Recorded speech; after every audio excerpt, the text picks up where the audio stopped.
Welcome back, everybody. I'm your host, Kelly Sparks, aka Redbeard. So,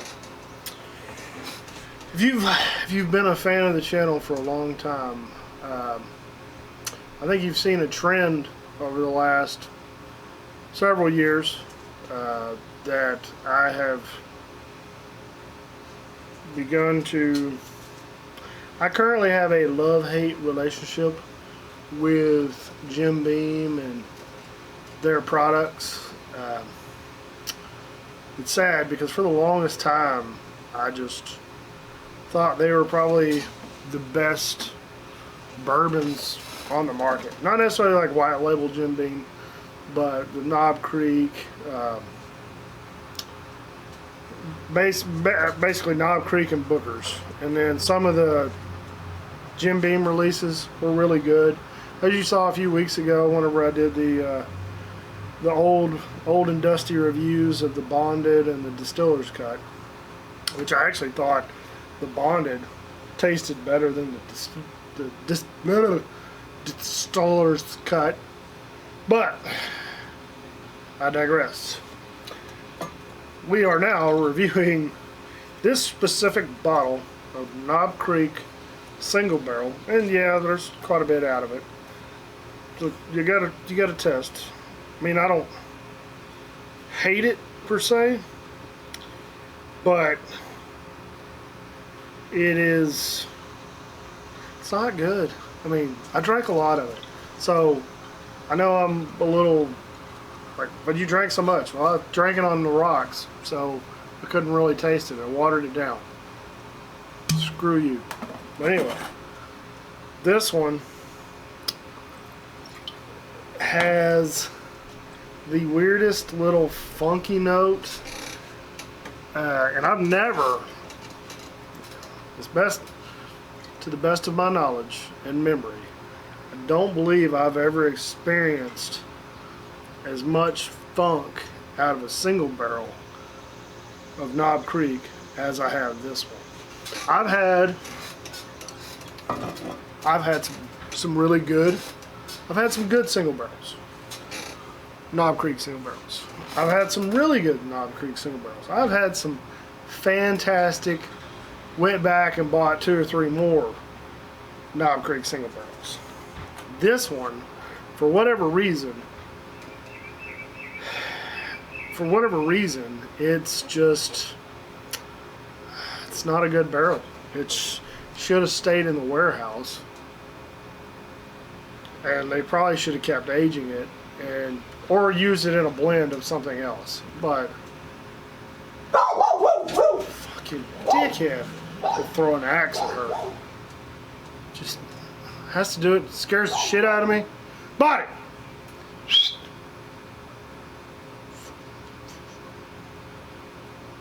Just, it's always out of a sudden. There's no build up to it. It's just like, I just want to grab a bottle of whiskey and throw it at her.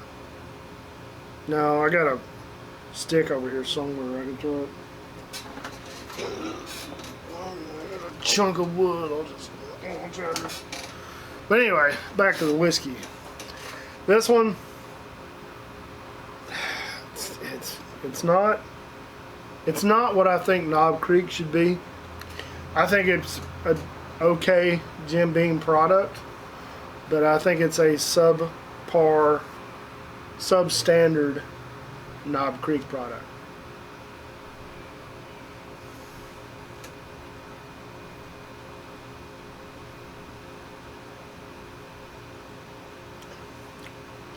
I mean, it's got glimpses of what Knob Creek has to offer. And you know what? It might not be the distillery's fault. It could have been in the warehouse. They could have aged, or they could have stored it at the liquor store or the warehouse with the bottle sitting over on their side. Even though they have synthetic corks, I can only imagine if you take 120 proof whiskey, leave it on its side in a freaking hot ass warehouse, what that alcohol is doing to that synthetic cork. I would imagine that it leaves a bad taste in the bottle. So maybe that's what it is. Maybe my anger is misplaced.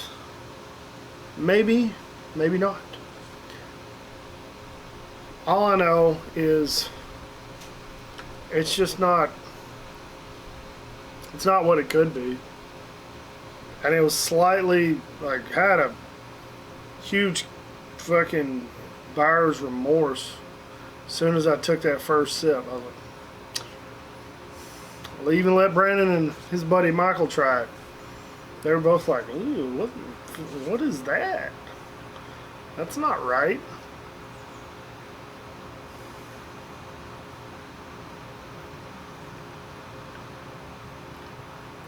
Yeah, it's like, I mean, I don't think whiskey can go bad, at least not in the bottle if it's capped. But it's got a weird George Dickel funky nutty note to it that I just don't care for. Yeah.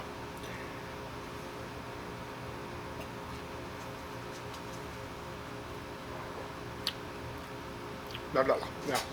But, so that's the first Knob Creek single barrel I've seen in a while. But it's probably an older bottle. Because I heard through the grapevine, somebody, I think it might have been on another channel or something.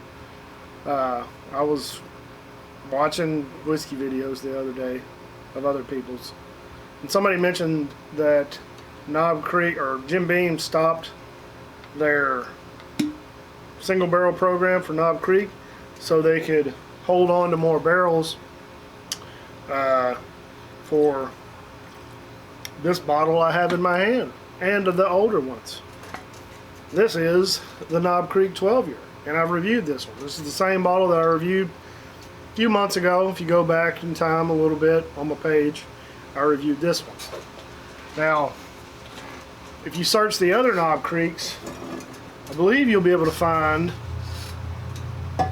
the 12 year cask strength video that I got a sample from a friend in Tennessee or Kentucky. Crap, I can't remember his name. I apologize. Follow him on Instagram. I just don't get on Instagram anymore. TikTok takes up too much of my time. Hence the name TikTok. But anyway, he sent me a sample of the 12 year cask strength, and it was just, so I know the whiskey, they have the good whiskey there, and they're being selfish and they're holding on to it. But at the same time, I get it. I fucking get it. I'm just butthurt that I can't drink that good whiskey. But I get it. I mean, that's why years ago, everybody knows, they went through the phase where they took the age statement off the bottle, off the Knob Creek normal label, because they were running out of old bottles of whiskey. Fucking cicadas. So if you go back, and I might post it, I'll post it somewhere around here. I did a whole long series of videos, maybe like 2 years ago. It might have been last year or 2 years ago. That was based around Knob Creek, and I thought it was funny little captions. Ooh, there's some wind. I feel it. Feels nice. Had some funny little captions on the thumbnail. Fuck off! Like, put this knob in your mouth. Here's a full 12. Here's a full hard 12 knob. Full your mouth. I thought it was funny. I didn't get a lot of traction on them. Fuckers.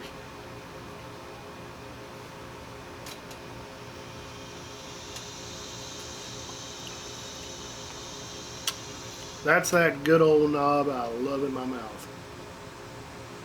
But anyway, I think that's all I got. I've been long-winded enough. I'm hot. I'm starting to sweat again. It's like the fourth time being out here today. Sweating, and then not sweating, and then sweating again, and then not sweating, and then sweating some more. So, look how white my arms are. But anyway, that's all I got. Thanks for watching. If you can find the Knob Creek 12, I would recommend picking it up at retail, not gouged. I think it's a decent buy at retail. If you can find some single barrel picks that are in the 10 to 12 year range, I would pick those up. Those are really good. Most of the time, those are really good. If you can find anything that has the old label, I would definitely pick those up, because you're not going to find that juice anymore. I think they've ramped up production so much, they'll never, in my opinion, never be able to replicate what they did in the past. And they'll only do that with the, well, I'm going to contradict myself. I said they'll never replicate it. Of course, they'll never replicate it in the future, but the barrel that they have in their warehouse right now that they're holding on to for older releases and special releases, and so they can charge us $150 a fucking bottle, that's the good stuff that used to be on the shelf for $50 5-10 years ago. I can't wait for this bourbon bubble to burst and everybody's sitting. Oh, that's a bad thing to say. I don't want it to burst, but I would like it to just kind of tick downwards a little bit, so the hype and the fucking scarcity around everything is gone, so we can buy good whiskey at a decent price. I don't mind paying $100 a bottle, but fuck me, it's getting outrageous.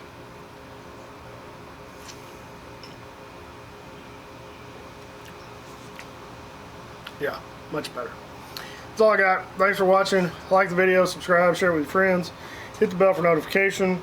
Check the description below for all the ways to help out with the bills around the house. Check out the Bearded Idiots. And like always, drink some whiskey. Share it with your friends and family. Be safe. Don't drink and drive. Take care. And we'll see you next time. Cheers.